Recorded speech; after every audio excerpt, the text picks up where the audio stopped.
అన్న జరగన్న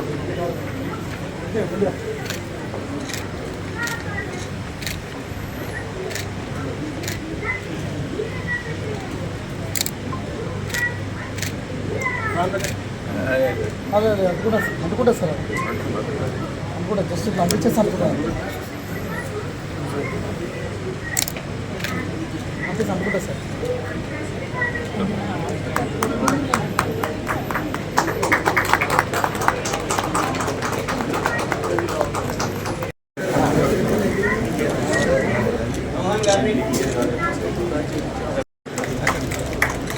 thank you sir. Fifth CI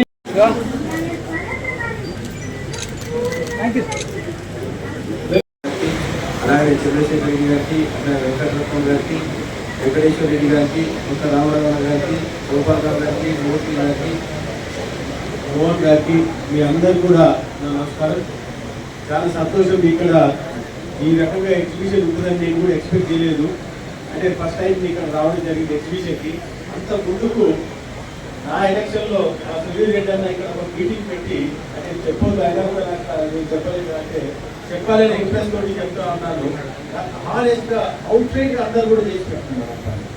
మీ అందరు కూడా నేను నా గెలుపు దాంట్లో మీ అందరు బాగా ఉండి నేను అంతే మనసులో పెట్టుకుని మీ ఒక్కరిని కూడా ఇండస్ట్రీకి సంబంధించి ఏ ఇష్యూస్ ఉన్నా కూడా నేను 100% పనిచేస్తాను. మీతో కూడా పనిచేస్తా ఉంటాను.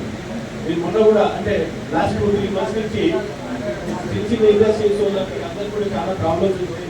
మీ దాకా రాలేదు. అంటే పోలీసు వాళ్ళు వచ్చి కేసులు బుక్ చేయడం ఇట్లాంటి అన్ని జరిగితే కూడా నేను ఇంట్రెస్ట్ తీసుకొని కమిషనర్ గారి దాకా పోయి ఎవరి మీద ఒక కేసు పెట్టండి.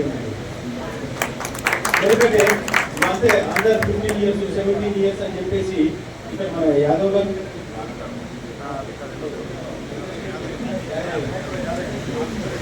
యాదవ్ గారు నా దగ్గర తీసుకొని వచ్చిన ఉన్నది అంటే నేను చెప్పిన మీకు ఇండస్ట్రీకి సంబంధించి ఏ అవసరాలు ఉన్నా కూడా నేను గవర్నమెంట్గా పనిచేస్తాను నేను అని చెప్పి ఆ కేసు కూడా బుక్ చేయకుండా చూసినాను నేను. అట్లే మీకు ఇండస్ట్రీకి సంబంధించి ఏ అవసరాలు ఉన్నా కూడా ఎందుకంటే నా ఏరియాలో అంటే మన కాన్స్టిట్యూన్సీలో ఉన్నది కాబట్టి మీకు బయట స్టేట్లో కానీ ఇంటర్నేషనల్ లెవెల్లో కానీ ఎక్కడ ఏ అవసరాలు ఉన్నా కూడా నా దగ్గర ఏ పని ఉన్నా కూడా మీరు నా దగ్గరికి వస్తే డెఫినెట్గా పనిచేస్తానని చెప్పి కోరుకుంటున్నాను. ఎందుకంటే నాకు ఇక్కడనే కాదు ఢిల్లీలో కానీ లేకపోతే సీఎంలో కానీ ఇప్పుడున్న మినిస్టర్ తన దగ్గర కూడా మీకు ఏం కావాలన్నా కూడా తప్పకుండా చేపిస్తానని కోరుకుంటున్నాను. ముఖ్యంగా ఇప్పుడు రోడ్స్ సంబంధించి చెప్పి ఉన్నారు 150 కోట్లు ఆల్రెడీ శాంక్షన్ అయినాయి. నెక్స్ట్ మంత్ లో అంటే ఈ మంత్ టెండర్ అయితే నెక్స్ట్ మంత్ 100% పని స్టార్ట్ అవుతుంది అనుకుంటున్నాను. ఎందుకంటే దాన్ని ఎప్పటికీ పరిశీలి చేస్తా ఉన్నాను. ఇండస్ట్రీ వాళ్ళకు ప్రాబ్లం కాకుండా చర్లపల్లి ఏదైతే స్టేషన్ ఉందో స్టేషన్ వల్ల మనకు ప్రాబ్లం వస్తుంది కానీ లేకపోతే స్టేషన్ లేకుండా అంత ప్రాబ్లం ఉండదు కాదని అందరి పోయి మాట్లాడి 150 కోట్లు కూడా శాంక్షన్ చేయడం జరిగింది.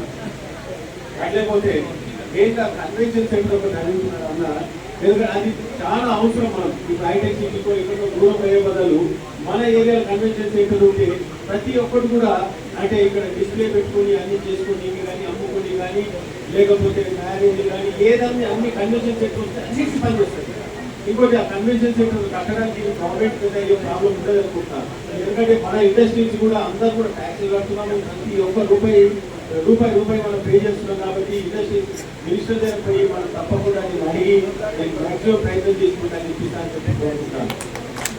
అట్లే పోతే కొన్ని దానిలో ఏమైతే మన ఇండస్ట్రీస్ ఎంప్లాయీస్ ఉన్నారు. మీరు ఇన్సూరెన్స్ కొంతమంది చేస్తారు, కొంతమంది చేయరు. కొన్ని ప్రాబ్లమ్స్ ఉంటే వాళ్ళకి హెల్త్ సంబంధించిన ఏ ఇష్యూస్ ఉన్నా వాళ్ళకి ఫ్రీ కానీ ఏమైనా కావాలన్నా కూడా నేను తప్పకుండా వాళ్ళకి ఎవరి నుండి పనిచేస్తానని చెప్పి కోరుకుంటున్నాను.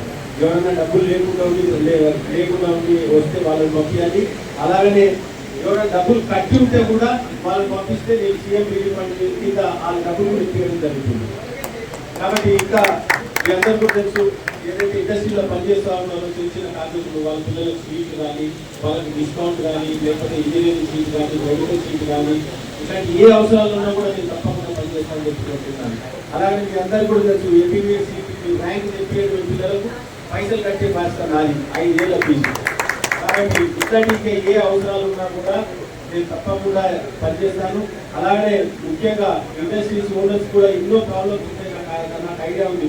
ఎందుకంటే మాకు కూడా ఇండస్ట్రీ ఉంది కాబట్టి మీకు అన్ని కూడా మీకు అండగా ఉండి నేను డెఫినెట్గా ఇండస్ట్రీ ఓనర్స్ అందరికీ చెప్పడం ఏంటంటే మీకు ఏ ప్రాబ్లమ్స్ ఉన్నా నాకు రండి. ఎవరైనా డబ్బులు ఇచ్చేస్తున్నా, ప్రాబ్లమ్స్ ఉన్నా, బ్యాంక్ పనులు ఉన్నా, ఇట్లాంటి ఏ ఇష్యూస్ ఉన్నా కూడా మీకు తప్పకుండా పనిచేస్తానని చెప్పి కోరుకుంటూ నన్ను ఇక్కడ థ్యాంక్ యూ.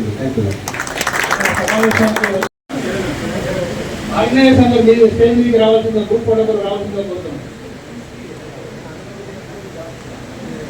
రమేష్ గారు, మియాపురం రమేష్, ప్రెసిడెంట్, చెల్లపల్లి ఫేజ్ 3.